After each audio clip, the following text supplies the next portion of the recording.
Pues muy buenos días o tardes a todas y a todos. Muchas gracias a la Fundación y a la Universidad por la invitación y por esta conversación que espero que sea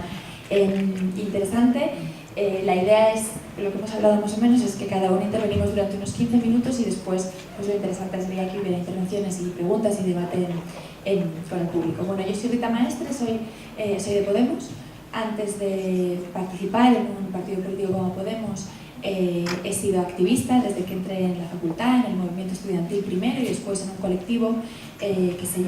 llamaba Juventud Sin Futuro y que fue parte de todo ese movimiento del 15M del que luego hablaré muy brevemente. Y ahora actualmente soy concejala y soy la portavoz del Ayuntamiento de Madrid, donde desde hace pues ya 2 años y unos meses, desde mayo de 2015, gobierna una candidatura ciudadana encabezada por una ex jueza que es Manuela Carmena. Es muy difícil con los temas, digamos, que hemos puesto como título, es muy difícil hablar durante 15 minutos, así que voy a intentar ser breve y me perdonáis por favor porque yo tiendo a hablar muy deprisa y eso hace que a veces pues, sea difícil entenderme, pero si no, no voy a poder contar todo lo resumido que tengo que contar. Un muy breve contexto quizás, porque yo creo que lo que quería un poco comentar eran, digamos, los dos cambios políticos que desde la perspectiva española llevan desarrollándose en los últimos años.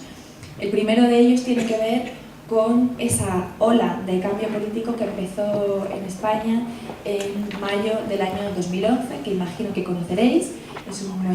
un movimiento tenían varios nombres, ¿no? En España lo conocíamos como el 15M, aunque fuera se nos conoce como los indignados. Un movimiento que en lo más crudo de la crisis financiera internacional, que a España llegó allá por el año 2010, en lo más crudo de la gestión neoliberal de esa crisis, una gestión que habían compartido en cuanto a los ajustes, las reformas laborales y los recortes sociales en la sanidad y en la educación, habían hecho el mismo tipo de políticas el Partido Socialista y el Partido Popular, que eran los partidos tradicionales en el sistema de partidos español, que era muy poco dinámico hasta entonces y que durante, desde la democracia en España, pues habían sido los dos partidos que se habían alternado en el poder, ¿no? Se supone que esos partidos se alternaban en el poder porque representaban ideas políticas y proyectos políticos distintos. Pero en el momento de la crisis financiera, lo que se descubrió es que los dos proyectos se parecían bastante, ¿no? Y que había muy poca diferencia entre lo que hacía el Partido Socialista, que era quien gobernaba cuando llegó la crisis, y lo que hizo después el Partido Popular. Así que ante una coyuntura en la que las instituciones y las administraciones públicas estaban totalmente de espaldas de la ciudadanía, eran impermeables ante las necesidades y las demandas en la calle de un movimiento de miles de personas, pues ese movimiento creció más pidiendo fundamentalmente dos tipos de cosas, ¿no? Diría, la primera tenía que ver con la profundización democrática y con el fin de la corrupción. España es un país donde la corrupción es un problema endémico. No hay día en el que en España no se levante uno leyendo los periódicos con otro caso de malversación del dinero público, también representado, encarnado por los dos grandes partidos, aunque más el Partido Popular, también porque ha gobernado más y entonces pues parece que es como más fácil. Entonces existía ese vector que tenía que ver con la modificación y la mejora de las instituciones democráticas y de la democracia en nuestro país y de la transparencia y la honradez en la gestión pública, y existía un vector que tenía que ver con el rechazo a la gestión neoliberal de la crisis, ¿no? El lema del 15M, uno de los lemas era: no somos mercancía en manos de políticos y banqueros, no nos representan. Ese movimiento fue extremadamente importante para cambiar la historia del país, y aunque aunque no se constituyó como un actor político institucional en ningún momento, cambió la historia de la democracia española, obligó a todos los demás partidos a posicionarse en torno a las demandas del 15M, y yo diría que fue, digamos, un cierto antes y después en la historia de mi país. Un movimiento que en su momento más álgido contaba con el apoyo en las encuestas del 80% de los españoles, ¿no? Que decían sí, ¿está usted de acuerdo con las demandas del 15M? Pues era un 80% de los españoles los que decían que sí, es decir, un consenso muy amplio. Después de durante un largo ciclo de movilizaciones relacionadas con el mundo del trabajo, con la mejora de los salarios, con la lucha contra los desahucios, un ciclo muy alto, como no se había vivido en España, en movilizaciones en la calle, no se vivía así desde la transición a la democracia. Lo cierto es que siguió gobernando el Partido Popular, que por supuesto no hizo caso de ninguna de estas demandas, ¿no? Y entonces un grupo nutrido de profesores, investigadores y estudiantes de la universidad, fundamentalmente de la Universidad Complutense de Madrid, de su Facultad de Ciencias Políticas, pues decidimos, pero yo ahí era poca cosa, o sea, decidieron, y le conoceréis bien, pues Pablo Iglesias, Juan Carlos Monedero, Carolina Vescanza y Íñigo Errejón, poner en marcha un proyecto político que tenía el objetivo de recoger esas demandas que eran de consenso en la sociedad española y de dejar de regalarle, digamos, a los partidos tradicionales el espacio de la política institucional, mejor dicho. Y por lo tanto decidieron dar un paso adelante y decir, también se pueden hacer otro tipo de políticas públicas, es el momento de intentarlo, ¿no? Eso provocó que en el año 2014 nos presentáramos a las elecciones europeas, consiguiendo un éxito inesperado para casi todo el mundo, pero no para nosotros, que éramos optimistas, pero teníamos certezas, ¿no? Y abrió un cambio, un ciclo político absolutamente nuevo en España, porque ese sistema bipartidista que durante muchos años había sido el centro de la política en el país, se modificó con la entrada de Podemos, se modificó porque la entrada de Podemos forzó la aparición de otro partido de derechas, limpio, más moderno que el Partido Popular, que se llama Ciudadanos, y modificó el sistema de partidos de forma que ya no se alternaban uno y otro, sino que había una posibilidad de combinaciones y articulaciones muy distintas, ¿no? Un poco más adelante se produjeron las elecciones municipales del año 2015 y ahí ya sí que las cosas empezaron a cambiar de verdad, porque por primera vez entraron a gobernar las principales ciudades del país estas candidaturas ciudadanas que nosotros conocemos como las CUP, que no son las CUP catalanas, son las CUP del resto del Estado, pero son candidaturas de unidad popular, candidaturas ciudadanas en las que participaban los partidos, participaba Podemos, por supuesto, participaba, digamos, la izquierda tradicional, pero participaban también un número enorme de activistas, de personas que venían de los movimientos sociales o de independientes que no habían formado parte de la política, pero que querían, aportar su granito de arena, ¿no? Como es el caso de la alcaldesa de Madrid. Y este ciclo político se abrió de una forma muy, muy fuerte porque por primera vez, después de muchos años en los que los movimientos contestatarios decían que las cosas se podían hacer de otra manera, pues desde que se gobiernan las ciudades se trata de demostrar que efectivamente se pueden hacer de otra manera, ¿no? Lo cual es un reto, como podéis imaginar, muy elevado, porque hay unas expectativas muy altas, pero es también una oportunidad única, diría, para demostrar que no solo teníamos buenas ideas, no solo éramos jóvenes utópicos que queríamos cambiar el mundo y el país, sino que tenemos la capacidad técnica y política de efectivamente hacerlo. En Madrid, en Barcelona, en Valencia, en Santiago, en Coruña, en Zaragoza, es decir, en las ciudades más grandes de las ciudades principales del país, ¿no? Que son también normalmente los espacios, los territorios, digamos, más progresistas en el sentido de más urbanos y más jóvenes, ¿no? Que es donde está el voto progresista, por lo menos en España. Ese ciclo, ya digo que estoy yendo rapidísimo, pero es que si no van a quedar cosas mejor. Ese ciclo, ese cambio de ciclo se cruza a día de hoy con otro ciclo importante que tiene que ver con lo que nosotras llamamos en España la feminización de la política. Hay un cierto debate sobre la palabra, pero me gustaría ponerla encima de la mesa porque es un debate que yo creo que está siendo muy fructífero, que tiene que ver con el análisis desde una parte del movimiento feminista de que la participación de las mujeres en la política hasta ahora no ha sido igual o no ha provocado, digamos, más feminismo. Es decir, puede haber mujeres en política, pero si las mujeres en política que no son feministas, está bien, porque está bien simplemente que la mitad del mundo esté representada en los espacios de poder, pero no necesariamente conlleva un cambio a mejor en cuanto a la situación de las mujeres, ¿no? Y entonces hay que pensar qué podemos hacer, además de estar allí, además de estar presencialmente. En España hay una ley de igualdad que pone unas cuotas muy claras para la participación institucional y en otro tipo de espacios también. Yo estoy, por supuesto, muy a favor de esa ley, pero hace falta más cosas, porque solo la ley lo que había provocado es que bueno, pues haya grandes políticas de derechas, ¿no? Pero las políticas de derechas pues siguen siendo señoras que son de derechas y que en el caso de la Comunidad de Madrid o de la Comunidad de Valencia bueno, pues han generado auténticos reinos de corrupción y neoliberalismo.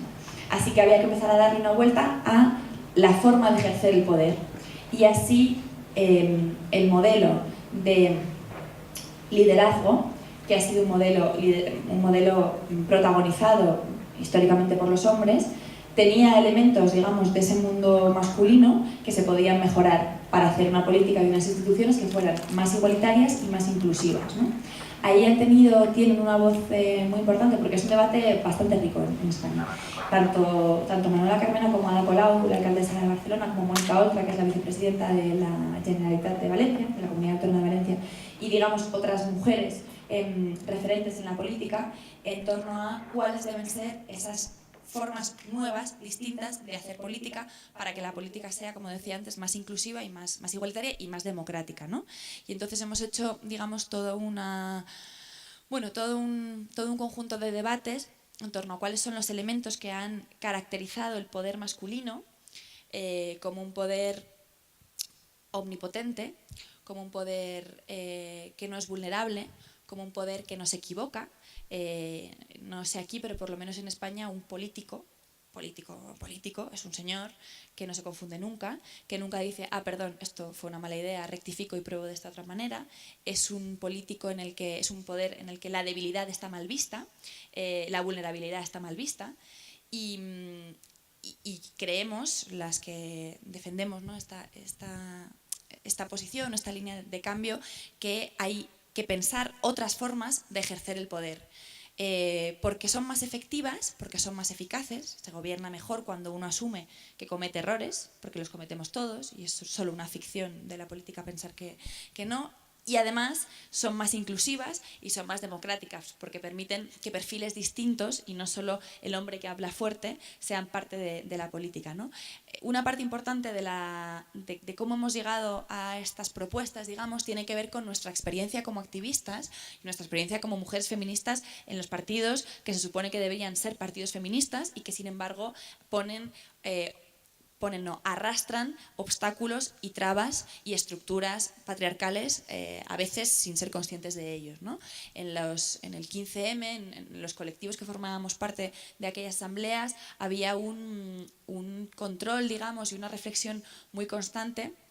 en torno a cuáles eran las dinámicas que favorecían la participación de las mujeres o de los hombres. Es decir, una asamblea se supone que es un lugar igualitario en el que cualquiera, a diferencia de una estructura de partido, puede levantar la mano y dar su opinión. Lo que sucede es que si no se pone ningún mecanismo corrector y no hay ninguna reflexión al respecto, cuando se abre la asamblea,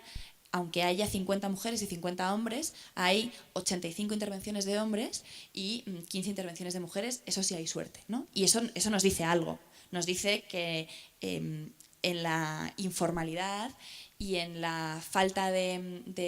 cuando no hay una reflexión y una corrección de estas dinámicas, se reproduce el patriarcado, incluso a pesar de todos los participantes de esa asamblea, ¿no? Y se reproduce en quiénes son las personas que intervienen, quiénes son las voces que se escuchan y cuáles no, quiénes acaban asumiendo las portavocías, quiénes acaban hablando en nombre del colectivo, quiénes hacen qué tareas. Y entonces resulta que en una asamblea, pues cuando hay que apuntarse a la comisión de portavoz, pues hay un montón de hombres, y la comisión de logística y de cómo se preparan las jornadas o el evento, pues entonces ahí de repente somos muchas, ¿no? De repente nos miramos y decimos, pues somos unas cuantas mujeres, ¿no? Y eso nos dice algo sobre lo que hay que pensar, nos dice algo sobre lo que hay que corregir. Y yo creo que como fruto de esa experiencia activista, en la que, como digo, una podría presuponer, ¿no?, que en esos ambientes, pues en ese tipo de espacios políticos, pues prima el feminismo, pues no prima. Lo que prima siempre es el machismo, y por lo tanto hay que tomar no solo conciencia, sino pensar cuáles son esos cauces, que el primero de todos tiene que ver con la visibilización, ¿no?, con asumir que es un problema y reflexionarlo colectivamente. Una de las cosas que muchas veces nos pasaban, también entre algunos, digamos, espacios de izquierdas, es que en España se ha avanzado mucho en materia de igualdad, en 30 años se ha avanzado hay una ley integral de protección de la violencia, contra la violencia que está muy bien, una ley de igualdad, digamos, hay avances formales y entonces hay mucha de la gente, incluyendo muchas de las mujeres que han sido parte de esa lucha, que dicen, bueno, tampoco exageremos, ¿no? Las cosas han mejorado mucho, no vamos a seguir como quejándonos toda la vida, ¿no? Vamos a mirar también lo positivo que se ha hecho y por supuesto hay mucho que mirar de lo positivo que se ha hecho, pero solo cuando se nombran los problemas se puede solucionar los problemas, ¿no? Y entonces hay que asumir una actitud, digamos, proactiva en el diagnóstico y también en pensar cuáles son las propuestas y las formas nuevas para que estas cosas cambien, ¿no? Lo último que quería decir es que, y ya me callo, es que creo que este segundo vector de cambio que se está produciendo en la política y en la sociedad española se está produciendo no porque seamos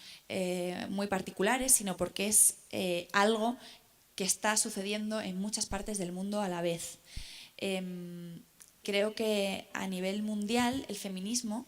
creo que estamos en una fase, digamos, de un cierto retroceso de las ideas progresistas. El panorama político europeo es para llorar, el auge de la extrema derecha es para llorar, el racismo en Europa sigue absolutamente desbocado, Donald Trump gobierna Estados Unidos, quiero decir, en general diría que la situación mundial no es estupenda y creo que el único movimiento activo, dinámico y con una fuerte capacidad de incidencia en la vida pública y en la vida política, e incidencia por supuesto contestada por los nuevos machismos y por los viejos machismos de toda la vida, ¿no? Pero el único movimiento que tiene ahora una capacidad fuerte de propuesta y de cambio es el feminista. Y creo que eso sucede, entre otras cosas, porque llevamos unos 2 o 3 años mirando y conociendo lo que hacen los movimientos feministas, mirándonos unas a otras y aprendiendo unas de otras y recogiendo lo que sucede en las manifestaciones en Buenos Aires o aquí en México y imitando los lemas que se hacen aquí en las asambleas en la ciudad de Madrid, ¿no? Y creo que esa, digamos, una especie de colaboración supranacional y digamos como la conciencia de ser parte de un movimiento que no es particular de cada país, sino que es mundial, creo que nos da fuerza, creo que está abriendo, digamos, una línea de cambio que difícilmente tiene marcha atrás. Yo no sé cómo lo evaluáis, a lo mejor lo podemos discutir luego, pero creo que la repercusión de las, al menos en España, está siendo muy fuerte, ¿no? De todos los casos de agresiones sexuales y de violaciones en el mundo del cine y toda esta cuestión de Weinstein y de Hollywood, etcétera, está haciendo que en España se replique ese debate y se replique y todo el mundo empiece a mirar, bueno, qué sucede aquí también, no solo comentamos lo que le pasó a Kate Winslet hace 20 años, sino qué pasa aquí, qué pasa en nuestro país. Creo que hay una conciencia de problema colectivo, problema mundial y de necesidad de actuación y de activación mundial que creo que es muy positiva, que es, os diré, mi mayor mecha de optimismo ante la política mundial y ante los tiempos que corren, ¿no? Creo que se están dando pasos que son históricos, que el feminismo tiene que ser el motor para cambiar nuestros países, pero para cambiar el mundo. Y creo que por una vez en mucho tiempo estamos muy bien encaminadas, muy empoderadas y como con ninguna posibilidad de dar un paso atrás, ¿no? Así que, bueno, pues creo que lo voy a dejar aquí. Espero no haberme enrollado mucho y espero que podamos conversar ahora a ver qué os parece. Muchas gracias.